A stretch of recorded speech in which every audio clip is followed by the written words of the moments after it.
رواج سوم ہستی است زینہار مرو متاع میں قدم مستی است ہوش یار بجا۔ السلام علیکم ناظرین، تو مرزا غالب کا مشہور فارسی کلام کہ جس کا اس زبان زد عام ترجمہ میرے شوق دا نہیں اعتبار تینوں آجا ویکھ میرا انتظار آجا ہر گلی کوچے میں سنا گایا جاتا ہے۔ چنانچہ اس کا تیسرا شعر لے کر میں آپ کی خدمت میں حاضر ہو رہا ہوں۔ چنانچہ اس ویڈیو میں مرزا غالب کا جو فارسی شعر ہے جس وقت آپ کے سامنے ہے، رواج سوم ہستی است زینہار مرو متاع میں قدم مستی است ہوش یار بیا، اس کی لفظاً جو ہے وہ تشریح بھی کروں گا، اور فارسی جو احباب نہیں جانتے ان کو بھی اس طرح سے سمجھاؤں گا کہ ان کو فارسی بھی آ جائے گی اور یہ شعر بھی سمجھ میں آ جائے گا۔ اور اس کے ساتھ ساتھ اس کا جو پنجابی ترجمہ ہے جو کہ نیچے اس وقت آپ کو نظر آ رہا ہے سفید رنگ میں لکھا ہوا، اس کو بھی جو ہے پڑھ کر آپ کے سامنے پیش کروں گا۔ چنانچہ آئیں بلا تاخیر ویڈیو کو شروع کرتے ہیں۔ تو اب اس غزل کا تیسرا شعر ہے، رواج سوم ہستی است زینہار مرو متاع میں قدم مستی است ہوش یار بیا۔ پہلے مشکل الفاظ کے معنی بھی ساتھ ساتھ میں اس کی تشریح بھی ہوتی رہے گی اور ساتھ ساتھ اس کی تفہیم بھی جاری رہے گی کیونکہ یہ فارسی ہے۔ سومعہ یاد رکھیے گا کہ عربی کا لفظ ہے، اس سے مراد جو ہے وہ عبادت گاہ ہے۔ تو جس طرح سے ہم مسلمانوں کی مسجدیں ہوتی ہیں، اسی طرح سے یہود و نصارہ کے جو معابد ہیں ان کو سومعہ جو ہے وہ کہا جاتا ہے۔ تو رواج سومعہ ہستی است، کیا مطلب کہ یہ جو سومعہ یا عبادت گاہ ہوتی ہے، اچھا یاد رکھیے گا کہ یہاں غالب نے جو ہے یہود و نصارہ کی عبادت گاہیں جو ہیں ان کو مراد نہیں لیا، بلکہ یہاں غالب نے ایک مطلق عبادت گاہ جو ہے اس کا تصور لے کے یہ شعر کہا ہے کہ دنیا میں کہیں بھی کوئی عبادت خانہ ہو، کہیں بھی اس عبادت گاہ میں جو مصروف عبادت لوگ ہوں تو ان کا کیا طرز عمل ہوتا ہے۔ رواج سوم یا ہستی، یہ ہستی جو ہے نا، یہ تیسرا لفظ جو ہے سارے مصرے کا دار و مدار اس پر ہے۔ غالب کہتا ہے کہ جتنے عبادت خانے ہیں دنیا میں، وہاں جو رسم عام ہے، وہاں جو رواج ہے، ان کا جو طرز فکر ہے، ان کا جو طرز عمل ہے، اس کی بنیاد ہستی پر ہے۔ یعنی ہستی کا کیا مطلب؟ ہستی کا مطلب ہے کہ انانیت، یعنی وہ اپنے آپ کو اوروں پر فوقیت دیتے ہیں، وہ سمجھتے ہیں کہ ہمارے علاوہ جو بھی ہے وہ معدوم ہے، دنیا میں اگر ہیں تو ہم ہیں، ہم جو کہہ دیں وہی حق ہے، ہم جو ہے چاہے کسی کی تقلید کرتے رہیں، چاہے کسی کی تردید کرتے رہیں، ہم کچھ بھی کہتے رہیں تو کسی کو ہمارے آگے بولنے کا قطعاً جو ہے کوئی حق نہیں ہے۔ یعنی انا پرستی اور یہ کہ خود پرستی، یہ ساری کی ساری چیزیں جو ہیں یہ عبادت گاہ میں ہوتی ہیں۔ اس کے بعد آگے غالب کہتا ہے کہ زینہار مرو، زینہار کا مطلب ہوتا ہے فارسی میں یاد رکھیے گا ہرگز، اور مرو یہ میں پہلے بھی غالباً بیان کر چکا ہوں، دوبارہ کر دیتا ہوں کہ فارسی مصدر ہوتا ہے رفتن، ٹھیک، اور رفتن کا مضارع ہوتا ہے رود۔ تو کسی بھی فعل امر یا فعل نہیں بنانے کا فارسی کے اندر یہ طریقہ ہے، تو یہاں چونکہ فعل نہیں ہے اس کا بطور خاص بتاؤں گا کہ اس کا جو مضارع ہوتا ہے اس کا آخری حرف جو ہے وہ حذف کر دیا جائے اور اس کے شروع میں میم لگا دی جائے۔ جس طرح سے میں نے آپ کو امر کے بارے میں بتایا تھا بیا کے حوالے سے کہ اس کے شروع میں بے لگا دی جائے تو وہ فعل امر بن جاتا ہے، تو اگر فعل نہیں بنانا چاہیں تو اس کے شروع میں میم لگا دیں۔ یعنی رفتن سے مضارع رود، رود کی دال گئی، پیچھے کیا رہ گیا رو، اور اس کے شروع میں آپ نے میم لگا دیا تو کیا بن گیا مرو۔ کیا مطلب؟ مت جا، یعنی زینہار مرو مت جا۔ تو پورے مصرے کا ترجمہ کیا ہو گیا اردو زبان کے اندر کہ جتنے عبادت خانے ہیں، جتنی عبادت گاہیں ہیں، ان کا جو دستور ہے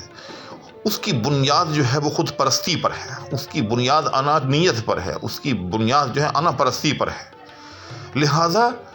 تم وہاں مت جاؤ، زینہار مرو، وہاں مت جا۔ اور اسی کا پنجابی کے اندر صوفی غلام مصطفیٰ تبسم نے جو کہ لازوال ترجمہ کیا وہ بھی ساتھ میں ہی بیان کرتا ہوں کہ اے رواج مسجداں مندراں دا اتھے ہستیاں تے خود پرستیاں نے، اے رواج مسجداں مندراں دا اتھے ہستیاں تے خود پرستیاں نے، یہ دونوں لفظ جو ہیں یہ اسی ہستی کا ترجمہ جو ہے وہ کیے گئے۔ اس کے بعد دوسرا مصرع ہے متاع میں قدا مستیست ہوشیار بیا، کہ جو میں قدا ہوتا ہے، جو میں خانہ ہوتا ہے، اس کی جو متاع ہے، یعنی وہاں جو کچھ بھی ہے، ٹھیک، یا اس کا طرز عمل، اس کا طرز فکر، یعنی وہاں کا دستور مستیست، وہاں کا دستور مستی ہے۔ تو میں سمجھتا ہوں غالب نے یہ شعر کہتے وقت ہستی اور مستی کا جو ایک باہم تقابل ہے اور باہم ہم آواز ہونا ہے، یہ بنیادی طور پر غالب نے اس کو مد نظر رکھا اور بڑا خوبصورت شعر نکالا کہ ہستیست اور مستیست، کہ ادھر ہستی ہے ادھر مستی ہے، یعنی شراب خانہ یا میکدہ جو ہے اس کا دستور جو ہے وہ مستی پر ہے، وہاں انانیت نہیں، وہاں خود پرستی نہیں، بلکہ وہاں جو ہے ایک دوسرے کے کام آنا ہے، ایک دوسرے کی غم گساری ہے، ہوشیار بیا، لہذا اے صاحب ہوش، یعنی اگر تجھ میں کچھ ہوش ہے، اگر تجھ میں کچھ عقل ہے بیا، تو پھر ادھر آ جا، یعنی بجائے عبادت خانوں کی طرف جانے کے تو میکدہ کی طرف آ جا۔ اب اردو میں اس کا جو رواں ترجمہ ہے وہ یوں ہو جائے گا کہ میں خانے کا دستور یا میں خانے کا ساز و سامان جو ہے وہ مستی پر مشتمل ہوتا ہے، لہذا اے صاحب خرد، اے صاحب ہوش، تو اس طرف آ۔ اور اسی کا پنجابی میں صوفی تبسم نے جو لازوال ترجمہ کیا ہوں وہ بھی آپ کے سامنے پڑھتا ہوں کہ میں خانے وچ مستیاں نے متاع میں قدا مستیست، اس کا ترجمہ ہے میں خانے وچ مستیاں نے ہوش کر بن کے ہوشیار آجا۔ تو آپ کے سامنے اس کا پنجابی ترجمہ بھی ہو گیا۔ اب یہاں ایک بڑی اہم بات اس کی طرف اشارہ کرنا جو ہے وہ بہت ضروری اور لازمی ہے کہ یہ جو شعر ہے اگر ہم اس کو اپنے الفاظ کی روشنی میں دیکھیں تو ہمیں بڑا عجب سا لگتا ہے کہ دیکھیں جی مرزا غالب صاحب جو ہیں وہ بجائے عبادت کے جو ہے وہ میں نوشی کی جو ہے وہ تعلیم دے رہے ہیں۔ تو یہ علامتیں ہیں بنیادی طور کے اوپر جو ایک دستور یا جو ایک رویہ مرزا غالب نے دیکھا اپنے وقت کے اندر اہل مذہب کا، اور ان کے ہاں جو تھوڑی سی سختی دیکھی،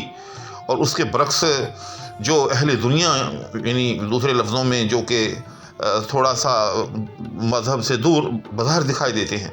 ان کے ہاں جو ہے وہ آپس میں میل ملاپ دیکھا، ان کے ہاں آپس میں جو ہے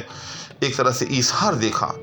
تو اس سے متاثر ہو کر غالب نے پھر یہ ایک لازوال جو ہے یہ شعر کہا، اور پھر یہ ہے کہ غلام علی خان نے تو اس کو گا کر جو ہے ہمیشہ کے لیے امر کر دیا۔ ورنہ اس کا یہ ہرگز مطلب نہیں ہے کہ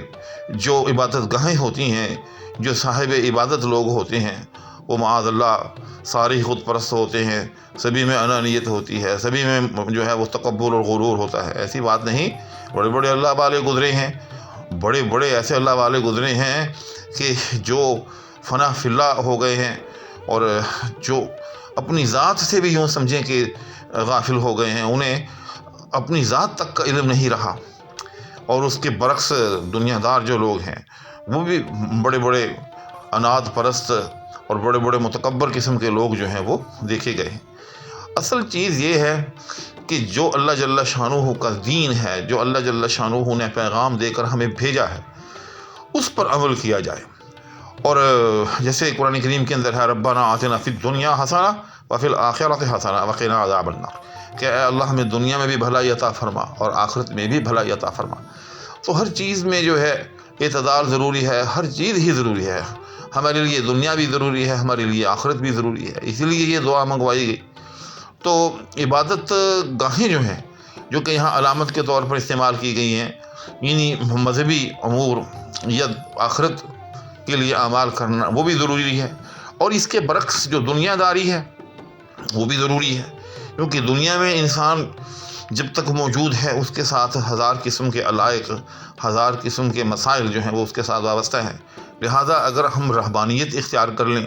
دنیا سے دوری اختیار کر لیں، تو ہمارے لیے دنیا جو ہے گزارنی مشکل ہو جائے گی۔ لہٰذا اعتدال کا راستہ یہی ہے کہ انسان کو جو ہے وہ اللہ بھی کرنی چاہیے، اور ساتھ ساتھ جو گھر گھرستی ہے، جو دنیا داری ہے،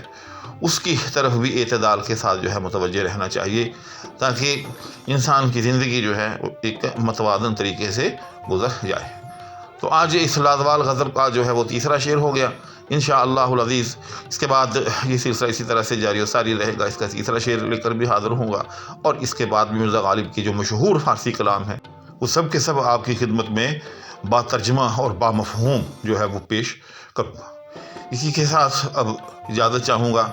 دعاؤں میں فقیر کو بھی یاد رکھیں، اور میں بھی آپ کے لیے ہمیشہ دعا گو رہتا ہوں، اور آپ کا بہت ممنون ہوں کہ آپ چینل کے ساتھ